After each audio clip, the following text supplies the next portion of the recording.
Assalamualaikum warahmatullahi wabarakatuh. Baik lagi bareng gua Jojo Astro. Di kali ini gua bakalan mereact pidato perdananya Kang Deddy Mulyadi yang sudah dilantik menjadi gubernur baru Jawa Barat periode 2025-2030. Kang Deddy ini di pidato sekarang tuh benar-benar out of the box banget untuk kemajuan Jawa Barat sekarang. Kita saksikan bersama-sama aja dulu apa yang akan dicanangkan oleh Kang Deddy Mulyadi untuk Jabar di periode ini. Video ini gua lansir di YouTube-nya Humas Jabar. Kita lihat videonya sama-sama aja. Let's go. Dalam logonya pemerintah Provinsi Jawa Barat, Gemah Ripah Repeh Rapi. Gemah Ripah Repeh Rapi adalah kemanunggalan prinsip-prinsip dasar kehidupan yang dalam ajaran Sunda ada tujuan utama dalam hidup, yaitu mewujudkan manusia Pancawaluya. Manusia Pancawaluya adalah manusia yang cager, manusia yang bager, manusia yang benar, manusia yang pinter, dan manusia yang singer. Pancawaluya mengajarkan bagaimana pembangunan harus disusun berdasarkan sistematika kerangka dasar sebagai tahapan yang disebut dengan gerbang Pancaniti. Dalam tahapan itu yang pertama adalah manusia cager. Artinya bahwa kesehatan warga adalah fondamen utama dalam kehidupan kita. Maka pembangunan harus mengarah pada upaya membangun kesehatan. Maka kesehatan memiliki dua variabel. Yang pertama adalah pencegahan, yang kedua adalah pengobatan. Kerangka berpikir kita hari ini teracuni oleh kerangka berpikir materialisme, di mana kesehatan selalu dipahami dengan obat-obatan. Kesehatan selalu dipahami dengan alat kesehatan. Kesehatan selalu dipahami dengan rumah sakit. Kesehatan selalu dipahami dengan dokter yang memberikan resep, dokter yang mengoperasi. Seluruh kerangka itu, kalau terus-terusan itu menjadi tujuan utama dalam pembangunan sampai dunia ini berakhir, kesehatan tidak akan pernah selesai. Kenapa? Bener banget, Kang. Ya, kita yang tahu kalau sakit tuh obat ke dokter, seperti itu ya. Kesehatannya bukan berbasis membangun manusia yang sehat, tetapi berbasis proyek kesehatan.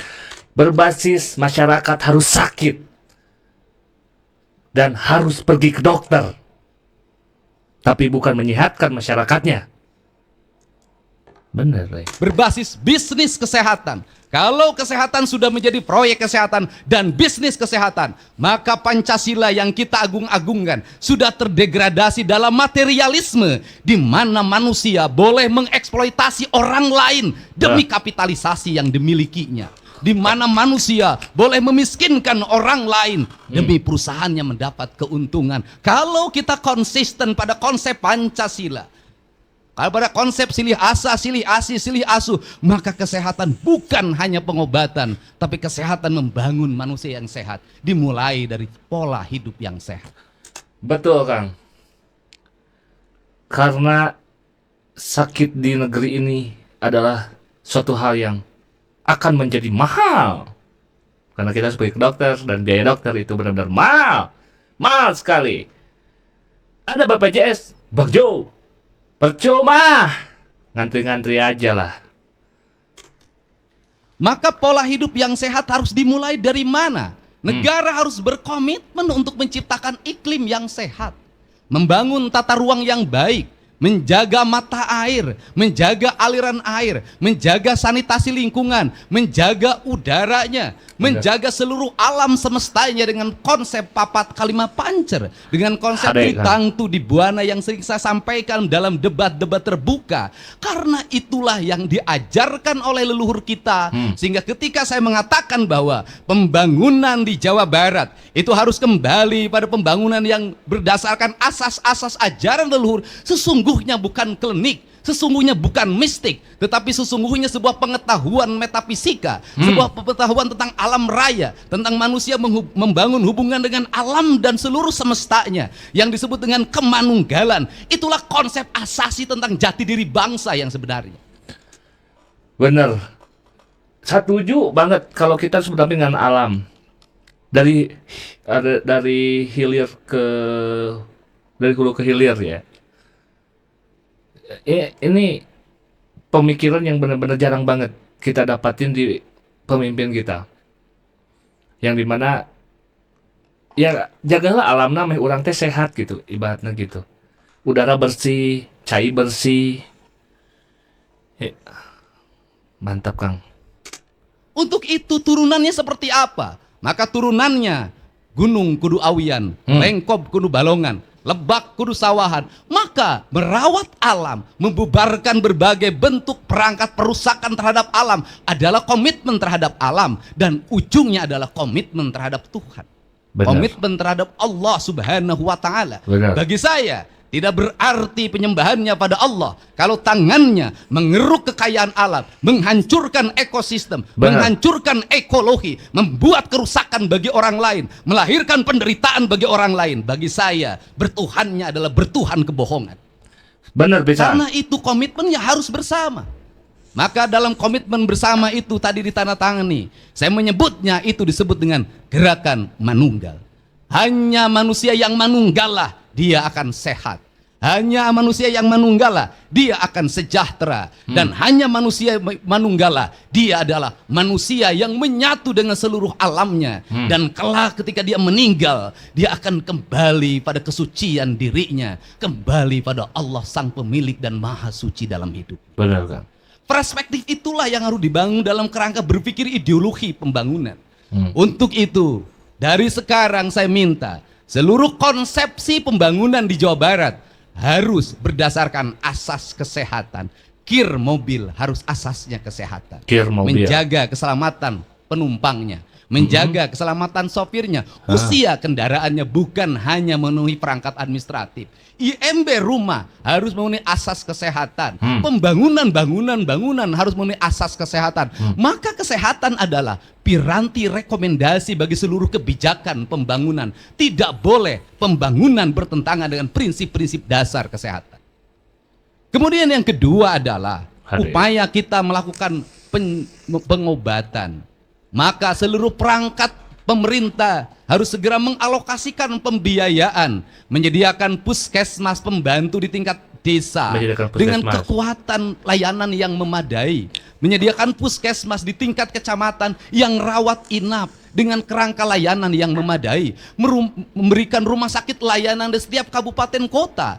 Penyempurnaan rumah sakit umum daerah dengan layanan unggulan, pemberian beasiswa dokter spesialis sesuai dengan kelangkaan dan karakteristik penyakit masyarakat, serta pengembangan pengobatan berbasis kearifan lingkungan. Pemenuhan sarana prasarana, penyediaan beasiswa dokter spesialis, pengadaan ruang rawat inap pada 200 puskesmas ya, dilengkapi dengan dokter spesialis, pengembangan layanan kesehatan holistik atau tradisional. Wah, mantap, ada tradisional juga ya, bisa diangkat ya. Pembangunan sanitasi lingkungan dan pola hidup bersih, ini untuk kesehatan ya guys ya. Memiliki spesialisi penyakit yang A, yang rumah sakit kabupaten lain yang B, yang kabupaten yang lain yang C. Maka yang disebut dengan pembangunan aglomerasi wilayah, saya menyebutnya dengan pembangunan wilayah kebudayaan. Dulu pemerintah kolonial menyebutnya ekskresidenan. Maka di ekskresidenan itulah harus tumbuh rumah sakit kabupaten kota yang satu sama lainnya saling mengisi. Yang satu unggul di paru-paru, yang lain unggul di kanker, yang lain unggul di bedah saraf. Maka investasi negara, investasi pemerintah provinsi harus mengarah pada itu. Apa yang menjadi kebutuhan publik? Maka awal yang harus dilakukan adalah membuat audit kesehatan bagi seluruh warga Jabar, sehingga kita tidak salah dalam merencanakan alat kesehatan, tidak salah dalam membeli obat. Untuk apa? Agar sesuai dengan culture-nya. Apa yang terjadi di Jawa Barat hari ini, ketika orang Garut dipatok ular, maka serumnya tidak ada di puskesmas. Ya. Untuk itu harus diidentifikasi secara ekologi. Di desa ini ular apa? Kalau mematuk petani, mematuk nelayan, mematuk buruh tani, maka kita harus sudah siap. Maka di desanya sudah ada serum bisa anti ular. Kerangka ini harus dibangun dalam capaian berpikir yang universal, tetapi tindakan-tindakannya harus bersifat lokal. Kemudian yang berikutnya adalah membuat gerakan. Ketika hari ini dicanangkan gerakan makan bergizi gratis, sesungguhnya itu adalah harapan. Harapannya apa? harapannya anak-anak kita mendapat asupan gizi yang memadai. Hmm. Hari ini anak-anak Jawa Barat mengalami problem di makanan. Kenapa? Ibunya sudah tidak memasak di rumahnya. Ya. Maka anak-anak jajan di pinggir jalan. Maka anak-anak jajan dimanapun. Apa yang terjadi pada hari ini? Anak-anak meminum gula dengan kadar gula yang berlebihan yang dia dapatkan di warung-warung. Right, kita baca dulu penanganan stunting. Emang stunting itu di Jabar emang benar-benar digencarkan banget ya, penanganan stunting itu. Khususnya di kota gua sendiri, Kabupaten Sumedang ya. Bupatinya pun Haji Doni Ahmad Munir dari periode kemarin juga sudah sudah menggencarkan program penanganan stunting, dan stunting di Sumedang juga data statistiknya sudah menurun ya. Nah, alhamdulillahnya gitu. Emang benar Jabar ini sedang gencar banget untuk penanganan stunting. Penanganan stunting dan gizi buruk melalui peningkatan kader PKK dan pos KB desa dalam penyediaan pangan bergizi dan bernutrisi tinggi. Oke. Berarti kembali fokus memakan lagi ya. Minyaknya kadarnya sudah berhari-hari tidak diganti. Apa yang terjadi? Tingkat kesehatan derajat anak-anak menurun. Ketika tingkat derajat kesehatan anak-anak menurun, maka rumah sakit penuh dengan anak-anak. Puskesmas penuh dengan anak-anak. Maka kos pemerintah dihabiskan untuk biaya berobat. Padahal biaya berobat jauh lebih mahal dibanding dengan kita mencegah dari pengobatan. Yang kedua adalah kerangka cager kelangka bager. Maka orang cager maka dia akan bager. Bager itu apa?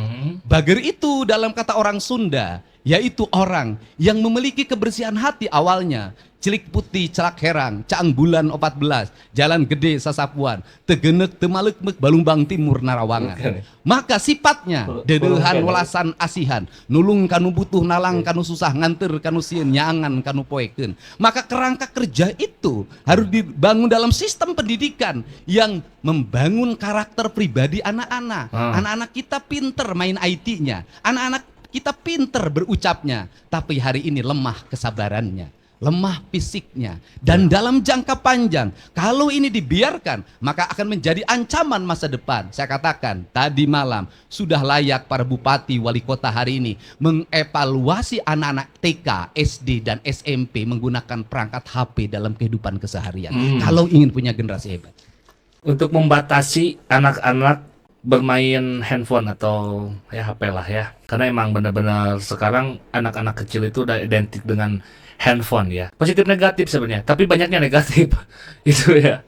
Belajar dengan membaca HP, ternyata di negara-negara maju kini sudah ditinggalkan. Kenapa?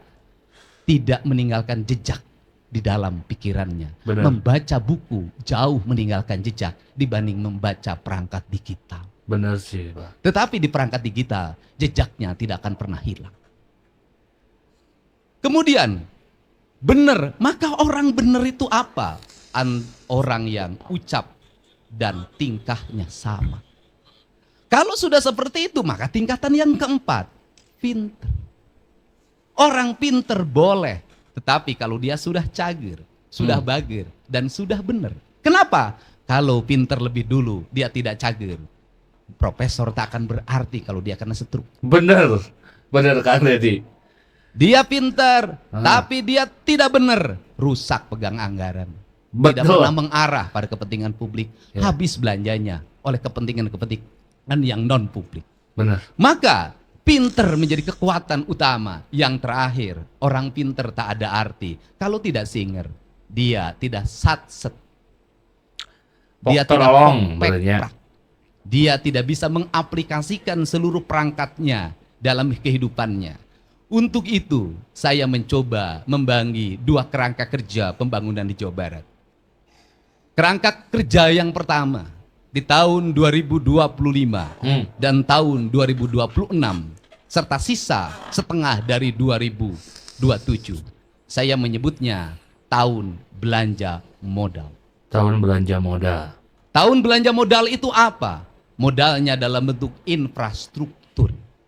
Maka saya menargetkan jalan provinsi Jawa Barat harus selesai dalam waktu tahun 2025, sisanya 10% 2026.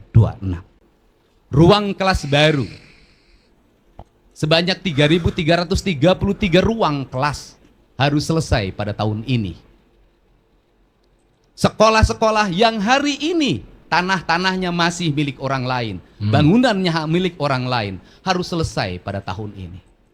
Puskesmas yang diarahkan pada rawat inap harus selesai pada tahun ini. Jaringan listrik warga, di mana masih ada masyarakat Jawa Barat lebih dari 150.000 orang yang belum punya listrik, harus selesai pada tahun ini. Rumah rakyat miskin setengahnya harus selesai pada tahun ini. Tetapi angkanya tidak boleh 22,5, minimal 40 juta sampai 50 juta kalau ingin merubah nasib orang. Dan tidak lagi kita terkendala oleh sertifikat. Kenapa? Orang miskin tidak akan pernah punya sertifikat. Benar, Kang. Tidak boleh lagi terkendala dengan kepemilikan tanah. Orang miskin tidak punya tanah. Maka tugas negara adalah menyelesaikan seluruh problem administrasi tersebut. Jangan administrasi membuat mereka kehilangan harapan dan beritanya tidak akan pernah berakhir. Benar, Kang. Kemudian pembangunan irigasi harus selesai pada tahun depan. Dan tahun ini harus angkanya bisa mencapai 500 sampai 600 miliar. Keren. Kemudian pembangunan irigasi kepentingan yang lain. Sambil baca nih yang ini nih ya. Pasar. Kemudian pembangunan yang lain yang menjadi kebutuhan publik. Maka kita harus mencoba menginvestasikan. Kalau ingin investasi, maka pembangunannya harus berkualitas. Lebih baik membangun jalan yang berumur 20 tahun daripada membangun jalan yang berumur 2 tahun. Kenapa? Benar. Karena nanti balik ke urut. Kembali lagi, kita tidak akan pernah selesai. Untuk itu tidak bisa provinsi saja, harus terintegrasi dengan kabupaten, harus terintegrasi dengan kota, harus terintegrasi dengan desa. Maka kabupaten, desa, dan kota harus memiliki kekuatan yang sama. Problematika rakyat kita selesaikan bersama. Anggaran desa harus terarah pada infrastruktur. Anggaran kabupaten kota harus terarah pada infrastruktur. Anggaran provinsi harus terarah pada infrastruktur. Maka seluruhnya menjadi gerakan bersama, gerakan manunggal Jawa Barat. Karena ini juga akan bisa menyelesaikan, termasuk menyelesaikan problem sampah. Orang Bandung bingung harus kemana membuang sampah. Terus Kang, sampah eta tah. Ya, di desa Abi, Iman, desa saya juga yang paling problematik sekarang ya tentang sampah. Itu. Setiap kabupaten hari ini mengalami kebingungan. Jumlah sampah terus bertambah. Tetapi orang tidak mau dijadikan tempat pembuangan sampah. Bener, Maka Kang. solusinya Kumaha tah solusina, Kang? solusi pemilahan, bisa solusi PLTS, bisa solusi yang lainnya. Seluruh solusi itu tidak boleh hanya menjadi DED, tidak boleh hanya menjadi kajian, tetapi harus segera menjadi eksekusi kenyataan-kenyataan yang lebih nyata. Maka saya mentargetkan ke depan PLTS, ya? di setiap kantor gubernur wilayah harus ada minimal 1 pembangkit listrik tenaga Sampah. ini jangka 2 sampai 3 tahun. Maka kita harus melanjut pada kedua negara, nggak boleh kalah sama Tiongkok. Kenapa Tiongkok berhasil?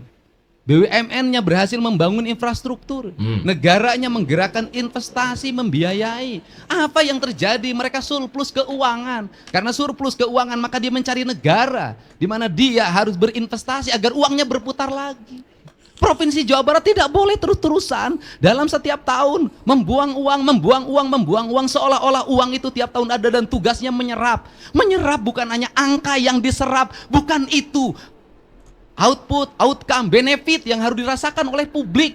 Benar, Nggak Kang. boleh begitu lagi. Karena Setuju. itu di 2026, 2027, 2028, 2029 kalau infrastruktur sudah selesai, kalau kewajiban-kewajiban pemerintah provinsi sudah selesai, uangnya memiliki kecukupan, maka kita harus mulai berinvestasi fiskal. Investasi fiskal. Investasinya tidak boleh lagi dalam BUMD yang kemudian BUMD itu menahan dividennya dan dikatakan rugi terus dalam setiap tahun. Benar. Saya tidak mau menjadikan badan usaha milik daerah menjadi tempat menyimpannya tim sukses. Tah, gitu. Laras bisa Kang Dedi, setuju. Tidak akan ada di pemerintahan saya. Mantap, Kang Kenapa? Kalau negeri ini dibagi pada tim sukses, maka negeri ini tidak akan pernah berakhir. Ayo we, tim Tahun sukses. ini, tahun depan lagi ini, kapan kita ini? Dan negeri menjadi negeri balas dendam. Tetapi BUMD saya akan lakukan apa? Audit investigatif. Agar apa? Agar bisa ditemukan bekerjanya baik, kredibel, punya untung atau buntung terus. Kalau buntung terus, ngapain? Gaji pengangguran, ngabisin duit APBD. Anjir, Tutup. benar. Kita arahkan apa? Investasi pada BPR-BPR yang sehat di kabupaten, kota, dan kecamatan yang sehat. Agar apa? Agar uang provinsi bisa diserap oleh masyarakat yang jujur. Kita tingkatkan lagi investasi di Bank Jabar walaupun sudah terbuka. Dan Bank Jabar harus mengalami efisiensi. Efisiensi apa? Struktur jabatannya jangan terlalu banyak. Jumlahnya sedikitkan. Untuk apa? Karena Bank Jabar itu nggak usah pakai struktur banyak juga sudah untung. Pelanggannya ASN, anggota DPRD, bupati dan wali kota, termasuk mungkin saya nanti. Nah, kenapa? Kalau seperti itu, maka kalau jumlahnya sedikit, untuk apa? Agar dia dividennya tinggi. Kalau dividennya tinggi, belanjakan untuk kepentingan publik lagi. Kalau kemudian punya CSR, jangan disembunyikan, umumin berapa CSR-nya. Dan saya merencanakan CSR pada tahun 2025 untuk pembangunan sekolah. 1 sekolah dari CSR. Kalau seperti itu nanti anak-anak kita bisa bersekolah. Tidak ribut lagi. Tidak mengalami lagi anak Jawa Barat 350.000 ijazahnya belum ditebus. Negara sudah merdeka, ijazah belum ada di tangan. Ini adalah kerangka. Kalau kerangka ini sudah dibangun, maka pada periode ke depan kita menjadi provinsi yang memiliki kecukupan fiskal. Kalau sudah punya kecukupan fiskal, kalau provinsinya misalnya nanti ada BUMD yang profesional, bisa dikelola dengan baik. Bisa jadi dia bangun jalan tuh di provinsi lain. Bisa jadi dia bikin stasiun kereta api di posisi lain. Bisa jadi dia bangun apa di provinsi lain. Kenapa? Duitnya menyebar ke tempat lain. Kita punya kecukupan. Dari kecukupan itu apa yang akan terserap? Orang Jawa Barat nanti kerja di Kalimantan, membawa investasi provinsinya. Orang Jawa Barat kerja di Sumatera, membawa investasi provinsinya. Penduduk bukan terbalik. Orang lain yang kerja di Jawa Barat. Karena kekurangan tenaga profesional. Untuk itu beasiswa pendidikan hari ini adalah beasiswa pendidikan investasi. Diarahkan untuk siapa? Anak-anak Jawa Barat yang memiliki kualifikasi kecerdasan tingkat tinggi. Agar dia menjadi penggerak ekonomi. Agar melahirkan engineer-engineer baru yang bisa menggerakkan mesin produksi di seluruh industri. Ini akan dibangun. Tetapi mesin produksi, industri, investasi harus dilindungi oleh siapa? Oleh negara. Oleh siapa? TNI, Polri, Kejaksaan, dan peradilan pada akhirnya. Untuk apa? Agar mereka tidak ngeluh-ngeluh. Pengusaha ini sudah capek dan lelah. Dia harus bayar pajak. Kadang-kadang dipajakin. Setelah Pungli, Jabar teh pungli. Nah ampun ya Allah ya Rabbi. itu dia harus bayar. Apalagi desa ngajuin proposal, kecamatan proposal, ormas proposal, tidak dikasih, di demo. Padahal mereka sudah bayar pajak, sudah menyerap tenaga kerja. Kita harus membuat mereka menjadi nyaman. Kalau tidak ada investasi, rakyat Jabar mau kerja di mana? Yang tukang nasi goreng nggak akan laku. Untuk itu maka saya berani mengalokasikan pembiayaan dari provinsi untuk apa? Membangun ketenangan dan ketertiban di masyarakat Jawa Barat. Harga ketenangan ketertiban itu mahal. Betapa kita tidak bersedih tukang jagung dari kota Tasik digebuk jam 3 subuh pakai gear yang patah tangannya. Dari patah dia 2 yang dia alami. 1 tidak punya untuk berobat ke rumah sakit karena BPJS-nya tidak bisa memberikan pelindungan bagi korban kekerasan atau korban pidana. Yang kedua, kehilangan mata pencaharian selama 6 bulan ke depan karena tangannya patah. Rakyat negara harus hadir, tidak boleh lagi terjadi seperti ini. Dan saya, pemerintah Provinsi Jawa Barat, bersedia mengeluarkan uang berapapun demi ketenangan rakyat Jawa Barat. Anjir Pak. Eta Pak. Aduh. Nyeser wae. Aing nyeser pisan tah kata-kata deh. Ini yang gitu. Kerangka dasar inilah yang harus dibuat ke depan. Kalau sudah seperti itu, Kemah ripah repeh rapi, rakyatnya merasa nyaman, sakit negara hadir mengobati. Di jalan dia dilindungi, kemudian anaknya sekolahnya dijamin oleh negara, pekerjaannya tersedia, maka dia akan hidup di alam Jabar yang disebutnya alam surga. Maka klaim kita sebagai provinsi religius bukan hanya religius ritualitas, tetapi secara substantif religius membangun Oke. ketenangan, kenyamanan bagi seluruh warganya. Oke. Inilah kerangka pikir kita tentang pembangunan. Dan seluruh kerangka pikir itu, maka kita masuk dalam wilayah politik administratif. Politik administratif yang pertama memerlukan para abdi negara yang jenius, yang pokpek-prak, yang dimana tunjangan kinerjanya harus melahirkan kinerja, bukan melahirkan foto-foto selfie. Tunjangan kinerjanya harus betul-betul melahirkan produk, output, dan outcome. Benar. Tidak punya hanya sekedar aksesoris sebagai abdi negara yang berbasis digital. Ya. Yang kedua, saya pun memerlukan kerjasama dengan jajaran TNI, Polri, Kejaksaan, dan Pengadilan. Kita juga memerlukan kerjasama dengan seluruh tokoh masyarakat, tokoh ulama. Kita juga memerlukan kerjasama dengan mitra pemerintah Provinsi Jawa Barat, DPRD Provinsi Jawa Barat. Kita Ya, ingin benar. berlaku secara terbuka. Dan saya yakin setiap anggota DPRD berpolitiknya adalah keberlanjutan. Terpilih lagi pada periode yang ke depan. Benar, Stri. Dan saya meyakini yang ada di sini nanti terpilih lagi. Dan mungkin masuk DPR RI. Dan mungkin jadi bupati wali kota. Asal jangan nyalon gubernur dulu. Ya. Ya Allah, Kang Deddy, emang benar-benar out of the box banget ya. Pemikiran yang sederhana tapi paten. Yang penting mah Kang Deddy tetap merakyat lah, pokoknya mah itu. Kita sebagai masyarakat Jawa Barat harus mendukung lah. Positif aja dulu sekarang. Kita dukung gimana gerakan Kang Deddy, dan kita lihat proses-prosesnya, karena ini kita baru mulai, Jawa Barat ini baru mulai. Kita lihat tahun ini 2025 dulu apa perkembangan seperti apa Jabar. Jadi gimana untuk teman-teman semuanya di pidato perdana Kang Deddy ini untuk Jabar ya, periode sekarang, dan berbagai aspek tadi yang udah kita dengerin, coba tulis di kolom komentar ya. Ya jangan lupa di like, di subscribe juga, dan di share, dan tinggalin jejak kalian di komentar ya. Thank you, bye bye.